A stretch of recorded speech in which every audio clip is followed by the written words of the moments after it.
네, 누진제 개편으로 요금 인하 효과가 있다. 여러 언론들이 보도하고 있습니다. 하지만 실제 어느 정도인지 수치까지 알려진 적은 없습니다. 팩트체크팀이 그 효과를 2017년 실책 자료를 통해서 확인을 했습니다. 결론은 모든 가정이 다 혜택을 받은 건 아니었다라는 겁니다. 오대영 기자, 전체적으로는 요금이 좀 줄었죠? 네, 누진제 논란이 거셌던 2016년에 비해서 가정용 전기요금의 부담이 준 것은 사실입니다. 네. 한번 보시죠. 2016년 전체 가구가 월 평균 2만 7천 원대를 냈습니다. 지난해에는 월 평균 2만 3천 원대를 납부했습니다. 12% 정도 떨어졌습니다. 네, 그러니까 집집마다 한 달에 4천 원 정도를 덜 냈다는 거죠? 네, 이번에는 폭염이 몰려있던 7월과 8월을 한번 보겠습니다. 네. 2016년에 비해서 지난해 요금이 17%가량 줄었습니다.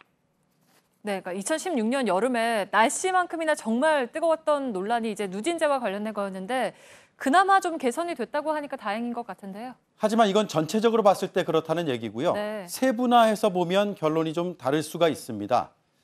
누진제 개편 후에 요금이 어떻게 달라졌는지를 보여주는 그래프입니다. 월 200kWh 미만 또는 월 300kWh 이상의 전력을 쓰는 가정은 정도의 차이는 있습니다만 요금이 내려갔습니다. 반면에 200에서 300 사이를 쓰는 가정은 개편 전과 개편 후에 달라진 것이 없습니다. 네, 그러니까 저기가 이제 지금 유일하게 겹쳐져 있는 구간인 건데 저 정도를 썼다면은 요금이 다르지 않았다라는 거죠? 네, 맞습니다. 지난해 가정별로 평균 사용량이 221kWh였고 7, 8월의 평균은 253kWh였습니다. 네.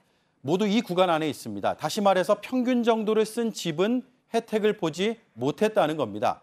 실제로 이 정도의 전기를 쓴 가구는 전체의 30% 정도로 분석이 됩니다. 네, 그러니까 10집 가운데 3집에서는 누진제가 개편된 그 전후로 달라진 게 없다라는 거죠. 네, 특히 평균보다 많이 쓸수록 혜택을 이전보다는 많이 보는 그런 구조입니다. 네. 왜 이렇게 됐느냐? 저희가 알아보니까요. 여러 가지 안이 있었습니다. 그중에서 산자부가 절충하는 안을 채택했다라는 것이 그 이유였습니다. 네, 그러니까 결국 중요한 거는 올해일 텐데 올해 수치는 없습니까? 올해는 없습니다. 가정용 전기를 얼마나 쓰고 있는지 정확히 집계도 되지 않고 파악도 되지 않고 네. 있습니다. 한전은 5월까지의 수치만 가지고 있습니다. 두세 달 뒤에 검침을 하고서야 알 수가 있다고 합니다. 이 폭염 속에 우리가 쓰고 있는 가정용 전기가 얼마인지 실시간으로 알 수 없는 구조입니다. 그러니까 기사들을 좀 보면 뭐 요금이 18만 원이 더 나올 거다, 37만 원이 더 나올 거다 이렇게 금액들이 좀 다르던데 정확한 거는 이제 폭염이 지난 뒤에야 알 수 있겠군요. 그렇습니다. 전기세는 일단 에어컨만 보더라도 사양마다 또 효율성에 따라서 달라질 수가 있고 네. 이와 더불어서 집안 환경도 영향을 미칠 수가 있습니다. 일률적으로 말하기는 어렵습니다. 단 하나 참고할 수 있는 추정치를 말씀을 드리겠습니다.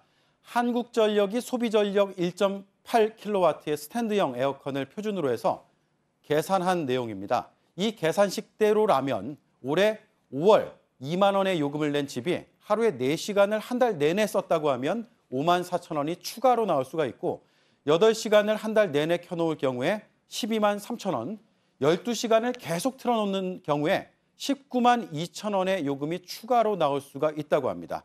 물론 이 금액들은 누진제 개편으로 내려간 액수입니다. 하지만 폭염이라는 불가항력적인 상황에서 어쩔 수 없이 추가되는 비용이기도 합니다. 그래서 폭염 때만이라도 누진제를 중단해달라는 여론이 커지고 있습니다. 네, 팩트체크 오대영 기자였습니다.